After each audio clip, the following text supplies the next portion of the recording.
반갑습니다. 대기업에서 재무와 가치를 집중적으로 분석하는 멘토 윤수명입니다. 이번에 할 종목은 현대오토에버이고요. 오늘 같은 경우에는 재무만 집중적으로 분석해서 말씀을 드리도록 하겠습니다. 왜냐하면 일반적인 경우에는 상품, 제품까지 보면서 미래성을 한번 체크한 다음에 그 제품이 미래성이 있으면 이제 투자를 하는 부분도 있어요, 분명히. 그런데 이제 재무만으로도 투자를 하는 데 있어서 도움이 되는 부분이 있다는 말씀을 드리고 싶어서 오늘은 재무를 가지고 집중적으로 분석하는 시간을 가질게요. 전반적으로 실적 점검해 볼 거고요. 그리고 PBR 밴드 활용하는 방법을 말씀드리겠습니다. 왜냐면 완성차에 납품하는 업체들 있잖아요. 완성차에 납품하는 업체들은 보통 현대차의 주가를 따라가는 경향이 있습니다. 그리고 현기차 같은 경우에는 PER보다는 PBR에 잘 따라가요. 그래서 PBR 밴드 차트가 중요합니다. 그 활용하는 방법 말씀드리고요. 그리고 현대 오토에버 같은 경우에는 선수 수익이라는 게 있습니다. 이 선수 수익이 많으면 많을수록 좋아요. 이게 선수 수익이 원래는 부채로 잡히거든요. 부채로 잡히면 부채 비율을 올리는 요인이 되지만, 하지만 다음 연도에 수익이 됩니다. 그렇기 때문에 정말 좋은 부채라고도 불리는 부분이 있거든요. 오늘 선수 수익의 중요성이나 예시 하나 가져오면서 현대 오토에버랑 한번 비교를 해볼게요. 그리고 재무적으로 접근을 해서 회계적으로 만든 기업의 가치만 말씀드릴 건데, 다시 한번 말씀드리고 항상 말씀드리는 부분이지만, 저는 기업의 가치를 재무적 그리고 회계적인 관점에서 기업의 가치를 만듭니다. 절대로 적정 주가가 아닙니다. 재무제표 한번 보면 우선 2019년도부터 볼게요. 기업을 볼 때 과거부터 봐야지 그 회사의 성향을 볼 수 있다고 저는 생각을 하고 있거든요. 그런 의미에서 2019년도부터 보도록 하겠습니다. 2019년도 때 매출이 1조 5천억이었고요. 그리고 2023년도로 가면서 3조로 2배, 약 100%의 성장을 보입니다. 5년 동안 100% 성장을 했다는 것은 정말 굉장히 엄청난 성장입니다. 근데 지금 현대 오토에버 같은 경우에는 1조 5천억에서 시작을 했잖아요. 진짜 대단한 거예요. 왜냐면 100억 정도의 규모의 회사도 200억까지 5년 내로 올리는 거 굉장히 힘듭니다. 이러한 작은 수치의 중소기업도 이런 부분이 힘든데 1조 5천억이나 되는 거대한 기업이 3조까지 올릴 정도면 성장성은 굉장히 훌륭하다. 이렇게 말씀드릴 수밖에 없고, 영업이익도 19년도, 20년도 코로나였습니다. 그리고 19년도 같은 경우에는 미중 무역 분쟁이 워낙 심할 때였고요. 외부 요소가 굉장히 강력한 시즌이었어요. 그런 시즌일 때 흑자를 냈습니다. 그리고 그 뒤로도 지속적으로 꾸준히 흑자를 냈죠. 다르게 말을 하면 굉장히 튼튼하고 강한 회사고, 심지어 성장도 잘하고 수익도 잘 낸다. 이렇게 말을 할 수가 있어요. 그 정도로 현대 오토 에버는 좋은 회사고, 만약에 가치 투자를 원하시는 분들은 이런 회사에 하는 게 좋지 않나, 저는 그렇게 생각을 하고 있습니다. 그 외에 이제 노란색 부분 컨센서스를 보면 매출액은 3조 5천억, 그리고 2025년도 가면 3조 9천억, 그리고 2026년도 가면 4조 돌파합니다. 성장성은 꾸준히 이어나갈 것으로 컨센서스는 보고 있고요. 그리고 영업이익은 3천억까지 올라가죠. 이러한 수익성이 지속적으로 유지가 된다. 정말 좋은 부분인 것 같아요. 그 외에도 지금 보면 부채 총계랑 자산 총계를 보면 부채 비율도 낮습니다. 낮아요. 2019년도 때부터 보면 부채 비율이 일반적으로 100% 넘은 적이 없어요. 전부 다 부채 총계랑 자본 총계랑 같죠. 이런 식으로 재무적 안정성까지 있는 회사다. 정리하자고 하면 안정성이 있죠. 성장성이 있죠. 그리고 수익성도 있죠. 그리고 마지막으로 선택해서 보시면 알겠지만 일회성도 있습니다. 다 갖추고 있어요. 그러면 결국 제가 드리고 싶은 말은 이거예요. 신뢰성이 있다. 현대 오토 에버는 신뢰성이 있는 업체입니다. 그리고 수익성, 미래성, 성장성, 안정성 다 있다. 이렇게 말씀을 드리고 싶고, 주요 재무지표 볼게요. 주요 재무지표를 보면 일단 FCF, 이 FCF가 정말 외국인들이 정말 좋아합니다. 그러면 이 FCF가 뭐냐면 기업이 영업 활동을 하게 된다고 하면요, 영업 활동에 따른 현금 흐름, 현금이 유입이 돼요. 그 현금 유입에서 쓸 거 다 씁니다. 투자할 거 다 하고요. 그래가지고 남은 돈이에요. 남은 돈. 이 남은 돈이 많을수록 당연히 부자죠. 우리 일반 사람들도 회사에서 월급을 받아요. 300 받습니다. 그리고 쓸 거 다 쓰고 이제 회사에서 300 받았는데 남은 돈이 빵원인 사람이랑 그리고 매달 적금 20원씩 20만 원씩 들었고 돈도 잘 모으고 해가지고 남은 돈이 200만 원인 사람이랑 누가 더 부자일까요? 미래에. 당연히 미래 그 200만 원 모은 사람이 부자죠. 마찬가지로 FCF가 많다는 것은 향후 부자가 될 것으로 보인다고 외국인들은 보는 거예요. 지금 잠시만 설명드릴게요. 좀 뭔가 구체적으로 알고 싶으신 분들을 위해서 하는 거니까 어, 이 이야기를 듣고 어렵다고 하시는 분들은 그냥 듣고 넘기시면 됩니다. FCF 구하는 공식은 영업이익에서 감가상각비를 더해요. 감가비를 더한 다음에 자본적 지출을 뺍니다. 여기서 말하는 자본적 지출은 바로 카펙스이고요. 여기서 마이너스 플러스 마이너스 아니에요. 마이너스 플러스예요. 순 운전 자본의 증감입니다.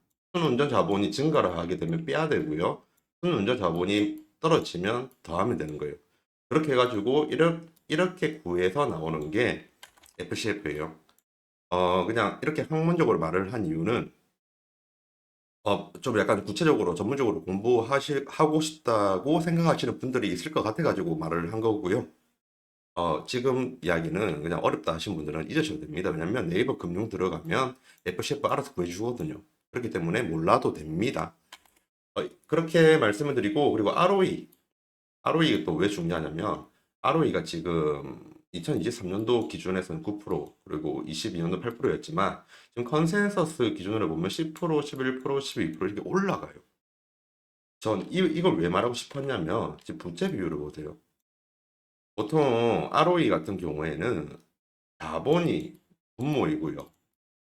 그리고 당기순이익이 분자예요. 그러면 보십시오. 지금 화면이 잠시 뒤틀렸네요.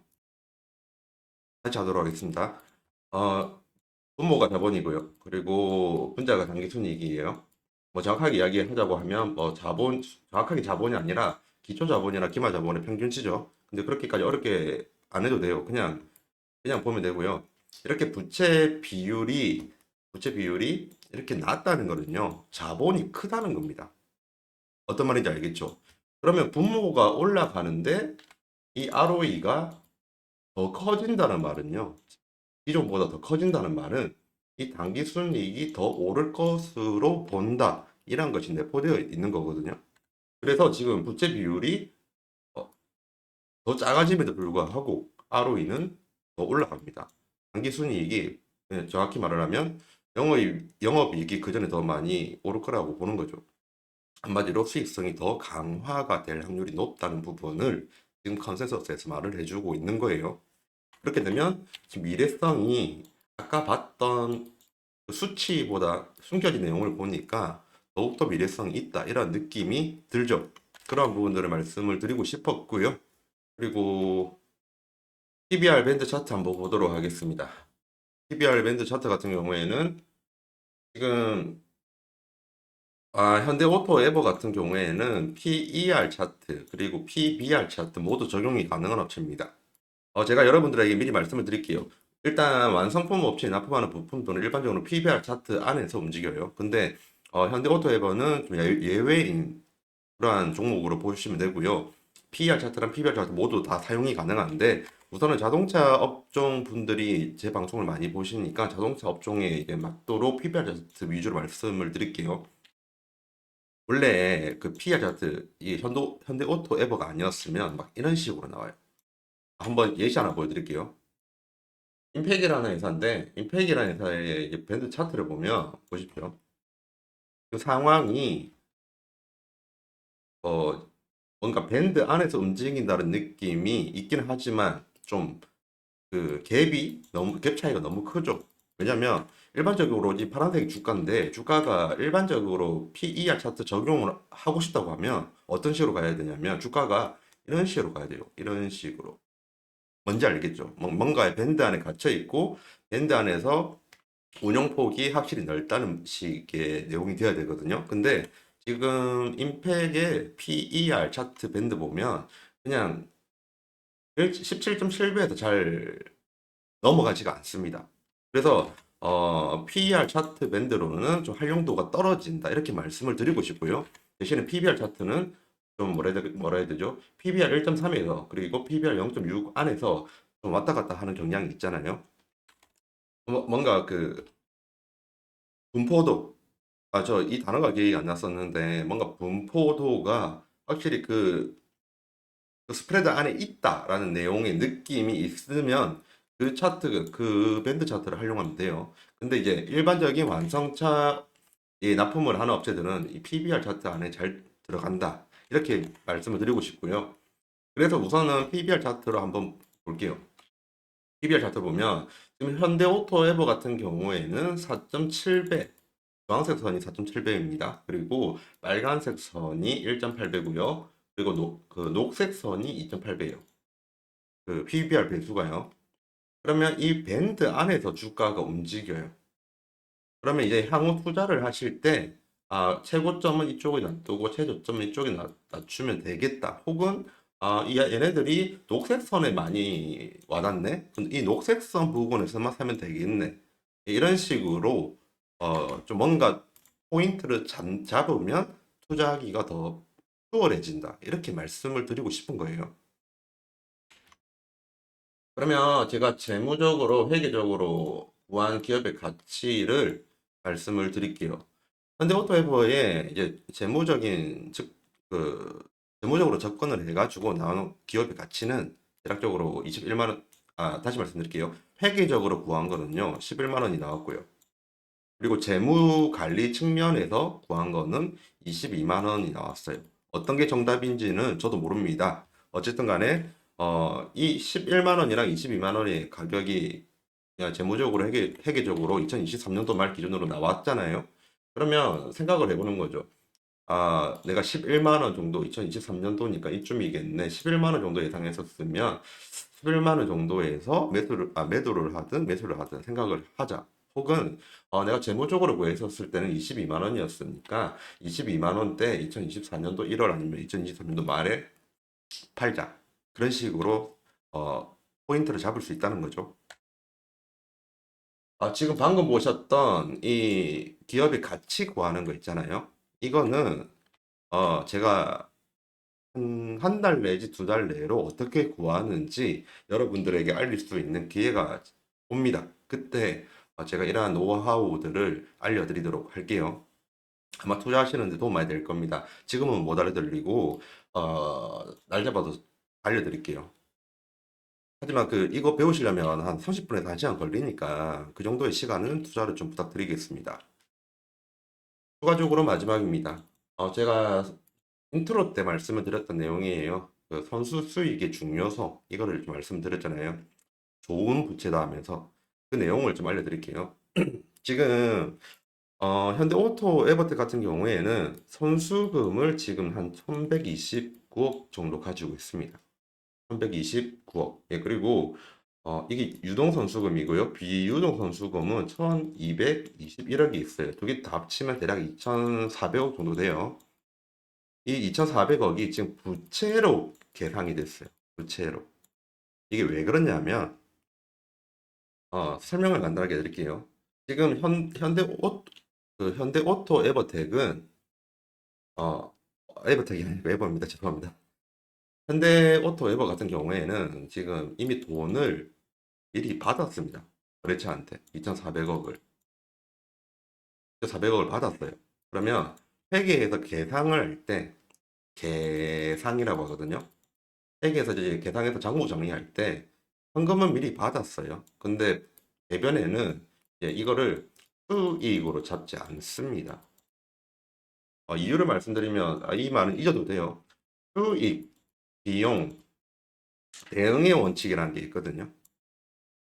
한마디로 그 수익을 인식을 하려면 비용이 반드시 뒤따라와야 된다는 회계의 대전제 중에 하나예요. 그렇기 때문에 이때 수익을 잡지 않고 잠시 동안 부채로 잡아요. 이 좋은 걸, 이 현금을 받고 나중에 물건만 주면 되는 건데 회계상은 부채로 잡아요. 무슨 말인지 알겠죠? 그래서 얘가 좋은 부채라는 겁니다. 좋은 부채. 이 2,400억은 내년 혹은 내후년에 수익으로 인식이 될 좋은 부채입니다. 수익이 되는 좋은 부채. 예시를 들어보면 좀 뭔가 더 되게 이해가 가능하실 건데, 저는 예시를 FNS테크라는 업체의 과거 자료를 가지고 왔습니다. FNS테크에 정확하게 이야기하면 2020년 말 기준으로 봤었을 때의 선수금, 이게 바로 선수 수익이거든요. 금액이 무려 226억입니다. 그리고 FNS테크의 당시 매출 규모가 300억이 안 됐어요. 그러면 이 보세요.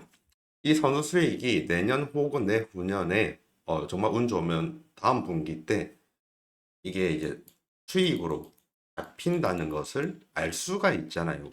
이거 배운 사람이면. 그러면 지금 이 주가가 지금 안 올랐네? 그러면 내년에 오르겠나라는 부분을 미리 알 수가 있습니다. 그게 선수금이고 선수 수익이고 본 부채예요. 그러면 그때의 FNS테크의 주가를 한번 보도록 할게요. 그때의 주가를 보면 지금 이 경계선이 이제 2020년 말이거든요. 근데 이제 그 선수 수익을 볼 수 있었던 시즌이 2020년 2분기랑 3분기였습니다. 그때 이미 선수 수익이 잡혀 있었거든요. 계속 선수 수익이 늘어나는 추세였어요.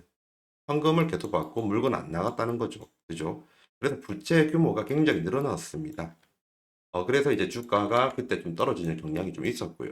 근데 그때 이제 외국인이나 기관이 수급을 많이 들어오더라고요. 이상해서 재무제표를 재 꼼꼼히 봤어요. 그래가지고 선수 수익 때문에 외국인들이랑 기관이 들어왔구나 그때 알았고요. 그 상황을 보면 2020년 3분기 때 전화 알았다 했잖아요. 그럼 제가 안 시즌이 9월달, 10월달쯤이었습니다. 2분기, 3분기 때쯤이었으니까. 그럼 지점이 이쯤이에요. 그러면 이제 그 뒤로 주가가 이렇게 올랐죠. 바로 이제 그 선수 수익들이 수익으로 바뀔 것을 알았기 때문에 저는 목표 주가까지 당시에 이제 아끼고 안 팔았습니다. 지금 선수 수익 하나만 얻는 걸로 주식에 도움이 되는 그러한 부분이 있다라고 말씀을 드리고 싶고요. 근데 이제 현대 오토에버 같은 경우에는